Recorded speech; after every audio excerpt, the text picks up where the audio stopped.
ಮನಿ ಚಂದ್ರಲಮನಿ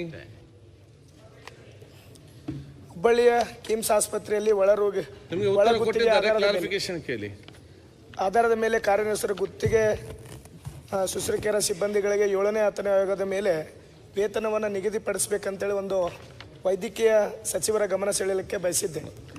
ಆದರೆ ಸಚಿವರು ಗೌರ್ಮೆಂಟ್ ಆಯ್ತಲ್ಲ, ಅವರು ಉತ್ತರ ಕೊಟ್ಟ ಕ್ಲಾರಿಫಿಕೇಶನ್ ಹತ್ರ ಕೇಳಿ. ಇದರಲ್ಲಿ ಮೂಲ ವೇತನದ ಬಗ್ಗೆ ನಾವು ಕೇಳಿದ್ದೇವೆ ಸಭಾಧ್ಯಕ್ಷರೇ. ಆಲ್ರೆಡಿ 5 ಮತ್ತು 6ನೇ ವೇತನ ಆಯೋಗದಲ್ಲಿ ಆ ಒಂದು ಗುತ್ತಿಗೆ ಆಧಾರದ ಮೇಲೆ ಕೆಲಸವನ್ನು ನಿರ್ವಹಿಸುವಂಥ ಎಲ್ಲ ಸಿಬ್ಬಂದಿಗಳಿಗೂ ಸಹಿತ ಮೂಲ ವೇತನದ ಪರಿಷ್ಕರಣೆ ಮಾಡಿರುವಂಥದ್ದು ನಮಗೆ ಕಂಡು ಬಂದಿರುವಂಥ ವಿಷಯ. ಆದರೆ ಈ 7ನೇ ವೇತನ ಆಯೋಗದ ಬಗ್ಗೆ ಯಾವುದೇ ಥರ ನಮ್ಮಲ್ಲಿ ಪ್ರಸ್ತಾವನೆ ಬಂದಿಲ್ಲ ಅಂಥೇಳಿ ಸಚಿವರು ಗಮನಕ್ಕೆ ತಂದಿರುವಂಥದ್ದು. ದಯವಿಟ್ಟು ಸಂಬಂಧಪಟ್ಟ ನಮ್ಮ ಸಚಿವರು ಅದರ ಬಗ್ಗೆ ಉತ್ತರವನ್ನು ನೀಡಲಿ ಅನ್ನೋದಷ್ಟೇ. ಮಾನ್ಯ ಅಧ್ಯಕ್ಷರೇ, ಮಾನ್ಯ ಸದಸ್ಯರು 7ನೇ ವೇತನ ಆಯೋಗದ ಏನು ಪರ್ಮನೆಂಟ್ ಎಂಪ್ಲಾಯೀಸ್ಗೆ ನಾವು ವೇತನವನ್ನು ಪರಿಷ್ಕರಣೆ ಮಾಡಿದ್ದೀವಿ, ಅದರ ಆದೇಶ ಈಗಾಗಲೇ ಕೊಟ್ಟಿದ್ದೀನಿ ನಾನು. 28/2/25ರಿಂದ ನಾವು ಪರಿಷ್ಕರಣೆ ಮಾಡಿದ್ದೀವಿ. ಪರ್ಮನೆಂಟ್ ಎಂಪ್ಲಾಯೀಸ್ಗೆ ನಾವು ಅದನ್ನು ಕೊಡ್ತಾ ಇದ್ದೀವಿ. ಆದರೆ ಕಾಂಟ್ರಾಕ್ಚುಯಲ್ ಮತ್ತು ಔಟ್ಸೋರ್ಸ್ ಇರ್ತಕ್ಕಂಥವ್ರಿಗೆ ಇದಕ್ಕೆ 7ನೇ ವೇತನ ಆಯೋಗ ಲಾಗೂ ಆಗೋದಿಲ್ಲ. ಆದರೆ ಅದಕ್ಕೆ ನಾವು ಆರ್ಥಿಕ ಇಲಾಖೆಗೆ ಹೇಳಿದ್ದೀವಿ.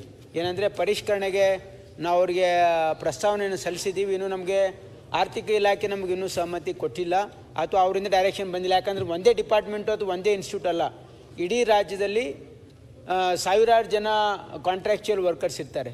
ನಾವು ಒಂದು ಡಿಸಿಷನ್ ತೊಗೊಂಡ್ರೆ ಅದು ಎಲ್ರಿಗೂ ಅಪ್ಲೈ ಆಗುತ್ತೆ. ಹಾಗಾಗಿ ಇದು ಒಂದು ಪ್ರಪೋಸಲ್ ಅಂತೂ ನಾವು ಈಗಾಗಲೇ ಕೊಟ್ಟಿದ್ದೀವಿ.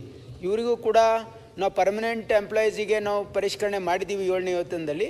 ಆದರೆ ಕಾಂಟ್ರಾಕ್ಚುಯಲ್ಗೂ ಕೂಡ ಮಾಡಬೇಕು ಅಂತಕ್ಕಂಥದ್ದು ನಾವು ಪ್ರಸ್ತಾವನೆ ಆರ್ಥಿಕ ಇಲಾಖೆಗೆ ಸಲ್ಲಿಸಿದ್ದೀವಿ. ಇನ್ನೂ ನಮಗೆ ಅದ್ರ ಬಗ್ಗೆ ನಿರ್ದಿಷ್ಟವಾಗಿರ್ತಕ್ಕಂಥ ಒಂದು ದರ ಅವರು ನಿಗದಿ ಮಾಡಿಲ್ಲ. ಹಾಗಾಗಿ ನಾವು ಇನ್ನೂ ಇದ್ರ ಬಗ್ಗೆ ಆರ್ಥಿಕ ಇಲಾಖೆ ಜೊತೆ ಸಮಾಲೋಚನೆಯಲ್ಲಿದ್ದೀವಿ. ಅದು ನಿರ್ಣಯ ಆದಮೇಲೆ ಅದು ಏನು ಪರಿಷ್ಕರಣೆಗೆ ಒಂದು ವೇಳೆ ಆರ್ಥಿಕ ಇಲಾಖೆ ಸಮ್ಮತಿ ವ್ಯಕ್ತಪಡಿಸಿದ ಮೇಲೆ ಅದು ಮುಂದಿನ ಕ್ರಮ ಕೈಗೊಳ್ಳಲಾಗುತ್ತೆ.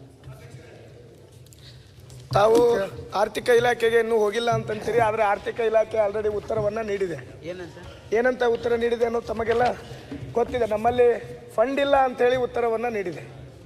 ಆಮೇಲೆ ಸಭಾಧ್ಯಕ್ಷರೇ, ನೀವು 5 ಮತ್ತು 6ನೇ ವೇತನ ಆಯೋಗವನ್ನು ತಾವೇ ಹೆಚ್ಚಿಗೆ ಮಾಡಿ ಕೊಟ್ಟಿದ್ದೀರಿ.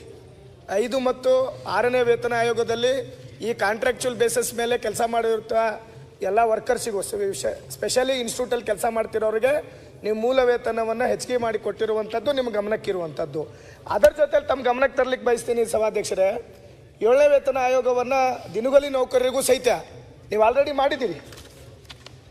ಯಾವ ಡೇಟಲ್ಲಿ ತಾವು ಮಾಡಿದ್ದೀರಿ ಅಂದರೆ, ಕರ್ನಾಟಕ ದಿನಗೂಲಿ ನೌಕರ ಕ್ಷೇಮಾಭಿವೃದ್ಧಿ ಅಧಿನಿಯಮ 2012 ಅಧಿಸೂಚಿಸಲ್ಪಟ್ಟ ಅರ್ಹ ದಿನಗೂಲಿ ನೌಕರರಿಗೆ 2024 ಪರಿಷ್ಕೃತ ವೇತನ ಶ್ರೇಣಿಯನ್ನು ಆರ್ಥಿಕ ಸೌಲಭ್ಯಗಳ ಮುಂಜೂರು ಕೊಡುವ ಬಗ್ಗೆ ಆಲ್ರೆಡಿ ನೀವು ದಿನಗೂಲಿ ನೌಕರಿಗೆ ಕೊಟ್ಟಿದ್ದೀರಿ.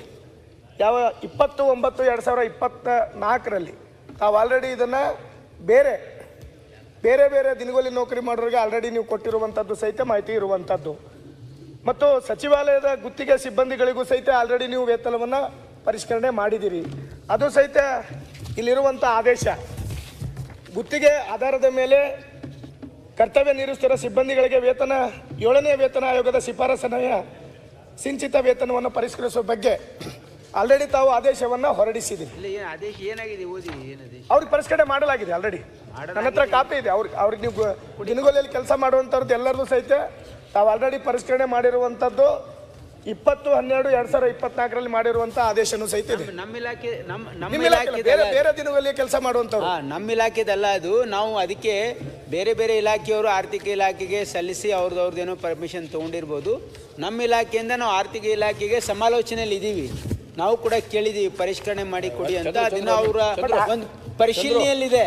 ಅವರು ನಿಮಗೆ ಆಲ್ರೆಡಿ ಲೆಟರ್ ಅನ್ನ ಕೊಟ್ಟಿದ್ದಾರೆ. ನಮ್ಮಿಂದ ಫೈನಾನ್ಷಿಯಲ್ ಆಗುದಿಲ್ಲ ಅಂದ್ರೆ ಸರ್ಕಾರದಲ್ಲಿ ನಮ್ಮ ಹತ್ರ ಹಣ ಇಲ್ಲ, ನನಗೆ ಕೊಡಕ್ಕಾಗುದಿಲ್ಲ ಅನ್ನೋ ಉತ್ತರವನ್ನ ಆರ್ಥಿಕ ಇಲಾಖೆಯಿಂದ ಉತ್ತರ ಬಂದಿದೆ. ಅದು ಇನ್ನೊಂದು ಮರುಪರಿಶೀಲನೆ ಮಾಡಲಿಕ್ಕೆ ಇನ್ನೊಂದ್ಸರಿ ಆರ್ಥಿಕ ಇಲಾಖೆ ಜೊತೆ ಚರ್ಚೆ ಮಾಡಿ ಅದು ಏನು ಸಾಧ್ಯ ಇದೆ ಮಾಡ್ಸೋಕೆ ನಾವು ಪ್ರಯತ್ನ ಮಾಡ್ತೀವಿ.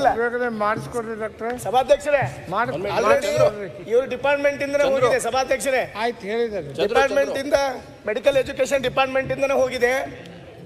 ಅವರೇ ನಮ್ಗೆ ಗೊತ್ತಿಲ್ಲ ಅಂತ ವಿಚಾರವನ್ನು ವ್ಯಕ್ತಪಡಿಸ್ತಾರೆ. ಆಲ್ರೆಡಿ ಎಫ್ಡಿ ಉತ್ತರ ಕೊಟ್ಟಿದೆ, ನಮ್ಮಲ್ಲಿ ದುಡ್ಡಿಲ್ಲ ಅಂತ ಹೇಳಿ ಉತ್ತರ ಕೊಟ್ಟಿದೆ. ನಾವು ಬೇರೆ ಬೇರೆ ಇಲಾಖೆಯಿಂದ ಬೇರೆ ಬೇರೆ ಇನ್ಸ್ಟಿಟ್ಯೂಟ್ ಕಳಿಸಿರ್ತೀವಿ, ಅದರಲ್ಲಿ ಒಂದು ಉತ್ತರ ಕೊಟ್ಟಿರ್ತಾರೆ. ಆದ್ರೆ ಮತ್ತೆ ನಾವು ಇಲ್ಲ ಮಾಡಬೇಕು ಅಂತಕ್ಕಂಥದ್ದು ಪ್ರಸ್ತಾವನೆ ಮತ್ತೆ ಸಲ್ಲಿಸಿರ್ತೀವಿ. ಯಾಕಂದ್ರೆ ಬೇರೆ ಬೇರೆ ಕಡೆ ನೀವು ಕೊಟ್ಟಿದ್ರೆ ನಮಗೂ ಕೊಡಬೇಕು. ಯಾಕಂದ್ರೆ ಇವರೆಲ್ಲ ಕಾಂಟ್ರಾಕ್ಚುಯಲ್ ಕೆಲಸ ಮಾಡ್ತಕ್ಕಂಥವ್ರು, ಇವರೆಲ್ಲ ಗ್ರೂಪ್ ಸಿ ನರ್ಸಸ್ ಇದು ರಿಕ್ವೈರ್ಡ್ ಎಸೆನ್ಷಿಯಲ್ ಸರ್ವಿಸಸ್ ಇರುತ್ತೆ. ಅದಕ್ಕೆ ಪರಿಷ್ಕರಣೆ ಮಾಡಬೇಕು ಅಂತಕ್ಕಂಥ ನಮ್ಮ ಪ್ರಯತ್ನ ಇದೆ. ನಾವು ಆರ್ಥಿಕ ಇಲಾಖೆ ಜೊತೆ ಸಮಾಲೋಚನೆ ನಡೀತಾ ಇದೆ. ಓಕೆ ಸರಿ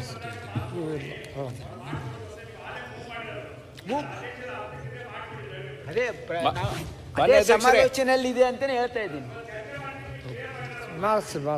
ಮಾನ್ಯ ಅಧ್ಯಕ್ಷರೇ ಒಂದು ಮಿನಿಟ್, ಇದಕ್ಕೆ ಸಂಬಂಧಪಟ್ಟಂಗೆ ಚಂದ್ರು ಅಲ್ಲಿ ಸ್ಟೂಡೆಂಟನ್ನ ಅಲ್ಲಿ ಸಚಿವರು ಈಗಾಗಲೇ ಹೇಳಿದರು ಫೈನಾನ್ಷಿಯಲ್ ಡಿಪಾರ್ಟ್ಮೆಂಟಿಗೆ ಕಳಿಸೇನೆ ಅಂತೇಳಿ. ಬಟ್ ಫೈನಾನ್ಷಿಯಲ್ ಡಿಪಾರ್ಟ್ಮೆಂಟ್ ಆಲ್ರೆಡಿ ಬಂದಿದೆ.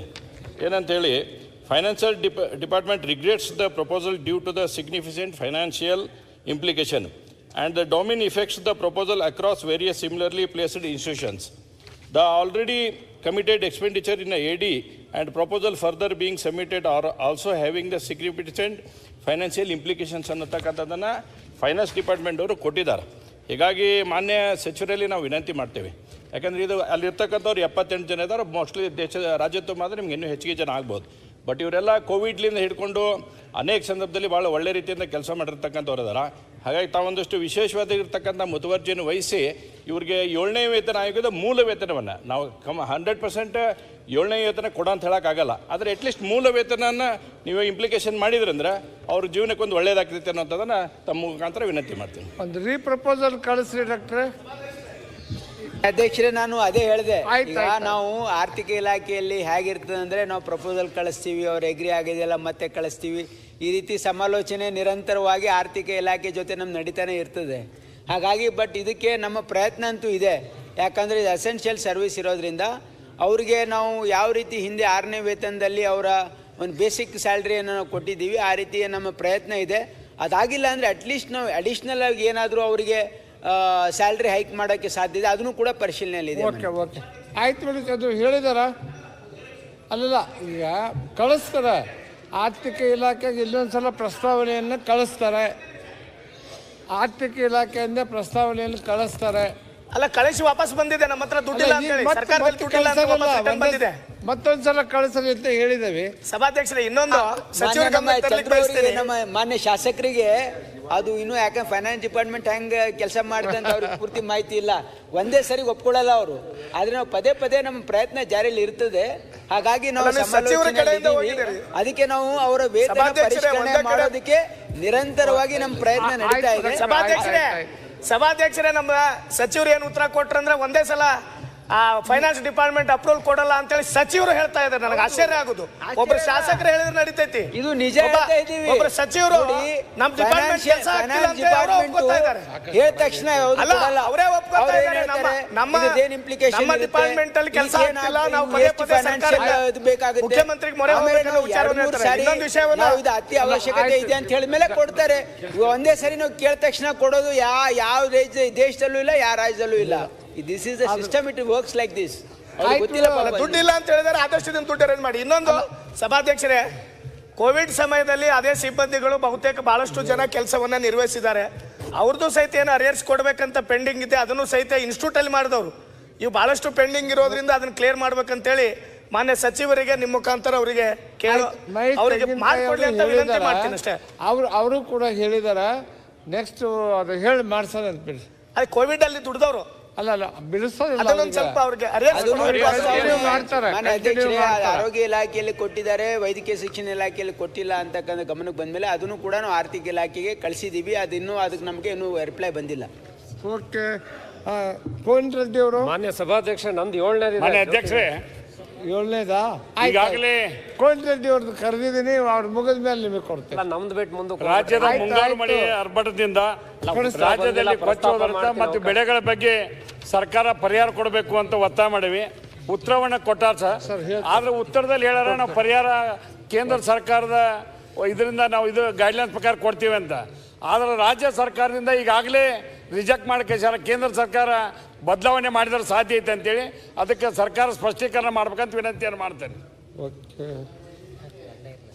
ಮಾನ್ಯ ಕೋನ್ ರೆಡ್ಡಿಯವರು, ಈಗ ನಾವೇನು ಪರಿಹಾರವನ್ನು ಕೊಡ್ತಾ ಇದ್ದೇವೆ, ಯಾಕಂದರೆ ರಾಜ್ಯದಲ್ಲಿ ಮುಂಗಾರು ಮಳೆಯ ಆರ್ಭಟ ಭಾಳಷ್ಟು ಆಯಿತು. ಆ ಕಾರಣಕ್ಕೆ ಭಾಳಷ್ಟು ರಸ್ತೆಗಳು ಕೊಚ್ಚಿ ಹೋದವು, ಸೇತುವೆಗಳು ದುರಸ್ತಿ ಪಡಿಸಬೇಕಾಗಿರ್ತಕ್ಕಂಥ ಅವಶ್ಯಕತೆ ಬಂತು, ಬೆಳೆ ನಷ್ಟ ಆಯಿತು, ಮನೆಗಳು ಬಿದ್ದವು. ಆ ಹಿನ್ನೆಲೆಯೊಳಗೆ ಹೆಚ್ಚಿನ ಪ್ರಮಾಣದ ಪರಿಹಾರ ಕೊಡಬೇಕು ಅಂತೇಳಿ ಅವ್ರು ಕೇಳ್ತಾ ಇದ್ದಾರೆ.